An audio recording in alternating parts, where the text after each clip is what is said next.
Ahora mi tarea es mostrarles a ustedes cómo toda esa teoría tan bonita que Luis les mostró se logró volver realidad a partir de su explicación y que se comprobara esto en un estudio clínico. Voy a hablarles entonces de qué pasó un día después de que se publicaron los resultados del estudio Paradigm. Quiero empezar mostrándoles que la razón por la cual esto se decidió probar en una población de pacientes con insuficiencia cardíaca es por el hecho de que estamos hablando de una enfermedad progresiva. Ustedes han visto esa gráfica hoy varias veces. Yo quiero mostrarles que casi todos nosotros conocemos al paciente aquí, en la fase 1, cuando lo vemos en el hospital, está descompensado, empezamos todas las terapias que modifican el curso de la enfermedad y cuando vemos nuevamente al paciente en el control estamos muy felices porque logramos llevarlo a esta fase 2, que es la fase de meseta.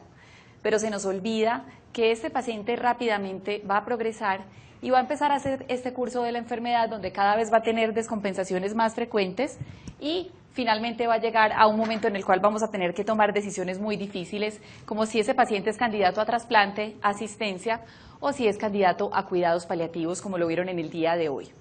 Y siempre cuando uno trata a pacientes con insuficiencia cardíaca se pregunta ¿qué podríamos haber hecho para que el paciente estuviera más tiempo en la fase 2, más tiempo en esa fase de meseta para poder evitar que progrese la enfermedad? Recuerden entonces que la mortalidad sigue siendo inaceptablemente alta en los pacientes con insuficiencia cardíaca, como ya les mostró Luis, y esta es la razón por la cual aparece el estudio Paradigm. Yo voy a mostrarles entonces cuál fue el racional, el diseño y los principales resultados que se encontraron en este estudio. La hipótesis fue probar que sacubitril/valsartán, el nuevo medicamento, era superior al gol estándar que teníamos de tratamiento hasta el momento de la insuficiencia cardíaca, que por 25 años había sido enalapril. Se probó en una población de pacientes con insuficiencia cardíaca con función reducida. Recuerden que como yo les mostré esta mañana en mi conferencia, todavía estamos apenas explorando el escenario de los pacientes con función preservada y esos pacientes no se incluyeron en este estudio. Y se hizo con un diseño de superioridad para mirar si era posible disminuir la mortalidad y la morbilidad por insuficiencia cardíaca. Ese fue el diseño del estudio. Los pacientes pasaban por un periodo de screening donde se confirmaba si tenían los criterios de inclusión que yo les voy a mostrar a continuación. Y si el paciente cumplía con los criterios, inicialmente se asignaba a recibir enalapril hasta que llegara a una dosis equivalente a 10 miligramos cada 12 horas. Este concepto es muy importante porque al final de la conferencia ustedes van a ver que la recomendación del algoritmo de las guías del 2016 toma este punto como la dosis de enalapril que deben estar recibiendo los pacientes antes de considerar cambiarlos a sacubitril/valsartán.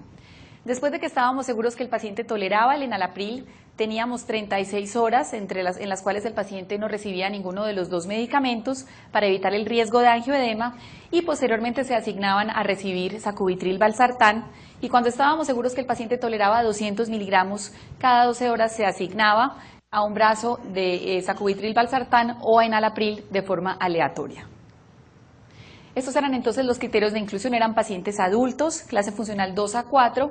Inicialmente entraron pacientes con fracción de eyección menor al 40%, pero posteriormente por una enmienda del protocolo se incluyeron pacientes con 35% o menos. Era muy importante que los pacientes debían tener péptidos natriuréticos elevados, pero si el paciente había estado hospitalizado al menos una vez en los últimos 12 meses, el punto de corte que se tomaba era menor. Entonces para el BNP se pedía que fuera mayor a 150 o el NT-proBNP mayor a 600 si el paciente no había estado hospitalizado, pero si había estado hospitalizado los puntos de corte eran 100 y 400. Adicionalmente el paciente tenía que haber estado recibiendo una dosis estable de medicamentos durante las últimas 4 semanas. ¿Quiénes no entraron al estudio? No entraron aquellos pacientes que recientemente se habían intervenido de alguna manera, ya fuera por una cirugía cardíaca, que se hubieran revascularizado, que se les hubiera implantado un resincronizador, o aquellos pacientes que tenían historia de angioedema con los IECAS o con los ARA2. Estos fueron otros criterios de inclusión muy importantes, la función renal. Recuerden que el medicamento tiene una excreción importante por vía renal y por esta razón pacientes con depuración menor a 30 mililitros minuto no entraron al estudio. Tampoco aquellos pacientes que tenían potasio mayor a 5,2 al inicio del estudio o en la visita 3 a 5 mayor a 5,4. Respecto a la presión arterial, para el screening se pedía que estuviera por encima de 100, pero miren que al momento de asignarlos a un tratamiento o al otro, el paciente perfectamente podía tener más de 95 milímetros de mercurio y entraba al estudio. Si algunos de ustedes nos acompañaron ayer en el caso clínico que discutimos, vieron que el paciente tenía 98 de presión sistólica y miren que el estudio aceptó que al momento de la asignación aleatoria la presión fuera mayor a 95 milímetros de mercurio.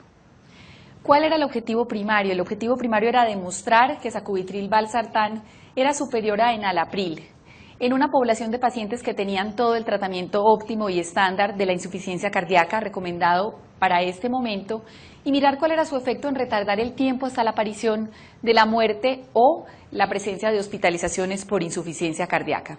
Los dos desenlaces clínicamente más relevantes en una enfermedad como esta. Como objetivo secundario era muy importante mirar adicionalmente si había algún efecto en la calidad de vida de los pacientes y esto se hizo a través de medir el cuestionario de Kansas y se observaron los desenlaces del primario de forma individual, la muerte y las hospitalizaciones y adicionalmente se miró qué pasaba con el deterioro de la función renal y si los pacientes presentaban o no más episodios de fibrilación auricular. Es importante que recuerden que para calcular el tamaño de muestra necesario de este estudio se tomó el desenlace de mortalidad, independiente de que se buscara un primario de muerte más hospitalizaciones. El estudio buscó cuántas muertes tenían que ocurrir para mostrar si era superior el medicamento al uso de enalapril. Se programaron 3 análisis interinos y el estudio se suspendió de forma prematura porque se logró demostrar una superioridad del tratamiento versus enalapril.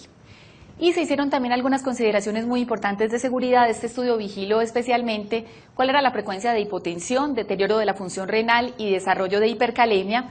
Y se hicieron varios cortes cuando estaban los primeros 100, 300 y 600 pacientes incluidos para mirar si tenían alguna preocupación respecto a la seguridad del uso de esta molécula en los pacientes.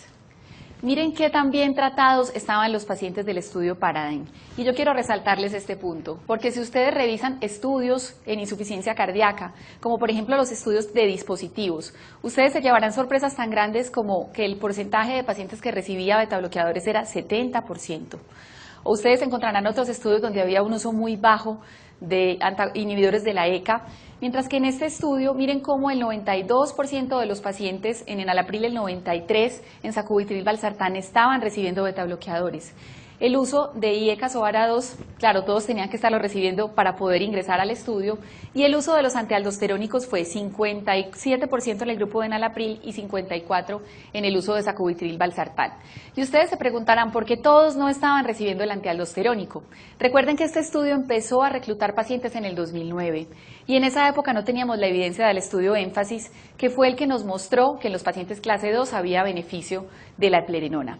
Entonces, en esa época no teníamos una recomendación para usarla en los pacientes clase 2, el estudio se publicó posteriormente y por esa razón es que este fue el porcentaje de uso de antagonistas de la aldosterona. Uso de cardiodesfibrilador implantable, 14.9 en un grupo y 14.7 en el otro. Miren que es un uso que refleja lo que sucede en la vida real. No todos los pacientes que tienen la indicación de prevención primaria reciben un desfibrilador en países como el nuestro o incluso en países desarrollados.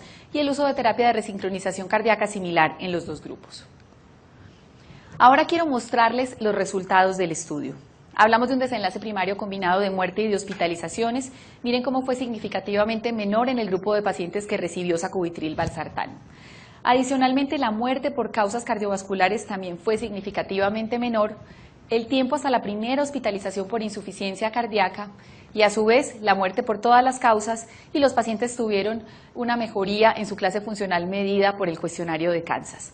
Solo tuvimos 2 desenlaces que no fueron diferentes en los dos grupos, el desarrollo de fibrilación auricular y en segundo lugar el deterioro de la función renal. Este es el resumen de cuáles fueron aquellos resultados claves de este estudio, que nos explican por qué las guías decidieron cambiar su algoritmo de tratamiento.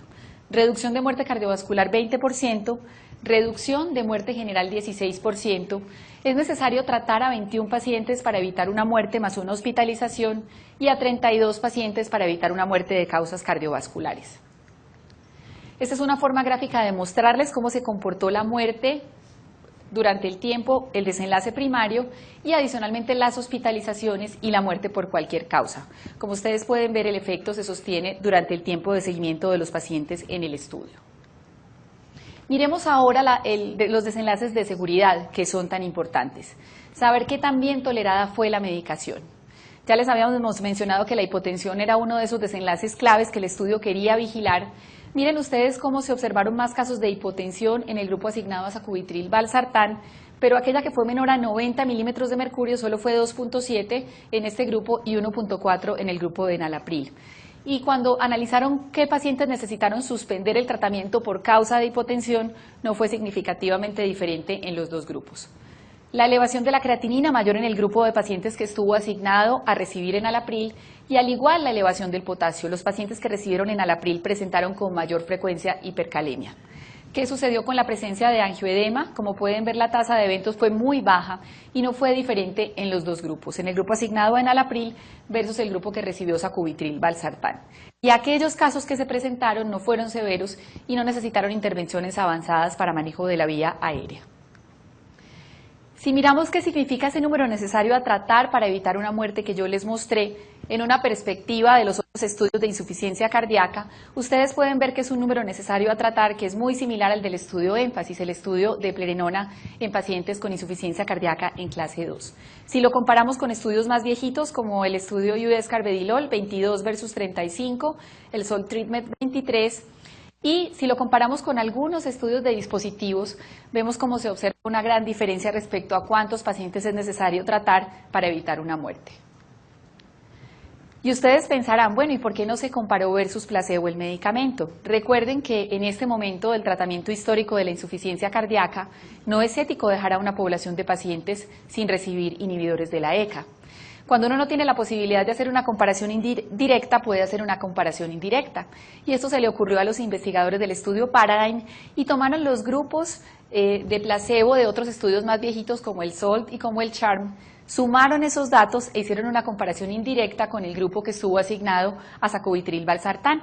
Y miren lo que sucedería si se hubiera comparado versus placebo. Esto es muy interesante. La reducción de muerte más hospitalizaciones habría sido del 43%, la muerte cardiovascular 34% y la reducción en hospitalizaciones del 49%. Entonces miren que incluso en el escenario de las comparaciones indirectas versus grupo placebo, vemos como el efecto sigue siendo muy importante y muy significativo. En conclusión, quiero mostrarles que el estudio Paradigm es uno de los estudios más sólidos contemporáneos respecto al tratamiento de la insuficiencia cardíaca, en una población muy amplia de pacientes con función reducida que tenían un excelente tratamiento médico. Sacubitril/valsartán es más efectivo que enalapril para reducir la muerte y las hospitalizaciones por insuficiencia cardíaca y a su vez cada uno de estos desenlaces de forma individual. Existió una buena tolerancia a la medicación, existió más hipotensión en el grupo que recibió sacubitril/valsartán, pero aquella que obligó a suspender el tratamiento no fue significativamente diferente. Se presentó menor deterioro de la función renal y menos hipercalemia. Estos dos efectos se vieron más en el grupo que estuvo asignado a enalapril. Y finalmente, Luis Eduardo, esto fue lo que pasó un día después de la publicación del estudio Paradigm. Cambió esa pirámide que teníamos de tratamiento de insuficiencia cardíaca, donde teníamos en la base a los betabloqueadores, más los IECAs, más los antialdosterónicos, y se reemplazó por este esquema en el cual los ARNI ya empiezan a estar en la base del tratamiento de la insuficiencia cardíaca. Y seguimos escalando a otras terapias que están recomendadas por las guías en esta población. Esta es la razón por la cual el algoritmo del tratamiento de la insuficiencia cardíaca cambió a partir del 2016. Aquí lo pueden ver ustedes muy bien en aquellos pacientes que persisten sintomáticos, fracción de eyección menor al 35% y ya tienen betabloqueadores, antagonista de la aldosterona y una dosis equivalente de enalapril a 10 miligramos cada 12 horas. Si el paciente ya pasó por todos estos pasos y sigue sintomático, las estrategias que siguen son cambiar el IECA o el antagonista o el ARB por un ARNI, el grupo al cual pertenece sacubitril/valsartán, y tenemos en el mismo nivel otras dos intervenciones. Si el paciente es candidato, pensar en resincronizarlo, y si la frecuencia cardíaca está por fuera de metas, considerar la ivabradina. Estas tres estrategias son complementarias, como pueden ver, y pueden aplicar incluso para el mismo paciente. Ya para terminar, quiero mostrarles este artículo muy interesante que se publicó este año y que nos habla de qué tan robusta es la evidencia de los estudios clínicos que tenemos en insuficiencia cardíaca. Este estudio nos plantea qué sucede cuando calculamos el índice de fragilidad. No sé si han escuchado respecto a esta medida estadística con la cual se busca mirar cuántos eventos habrían sido necesarios para cambiar los resultados de un estudio clínico de negativos a positivos. Y quiero mostrarles para que se sorprendan el número de eventos que habrían sido necesarios para cambiar los desenlaces clínicos de algunos de los estudios más famosos que conocemos en insuficiencia cardíaca. Por ejemplo, si miramos el consensus, solamente 7 eventos habrían sido necesarios para cambiar los resultados del consensus. Si miramos otros estudios, Por ejemplo, el GIL, 4 pacientes. Si miramos algunos de betabloqueadores, 37, 33. Pero si miramos cuántos eventos habrían sido necesarios para cambiar los resultados del estudio Paradigm, como pueden ver aquí, 118 eventos para que tuviéramos una diferencia importante respecto al desenlace primario de morirse o de hospitalizarse por insuficiencia cardíaca. Esto nos habla entonces de la solidez de este estudio en una cohorte de pacientes con insuficiencia cardíaca. Muchas gracias.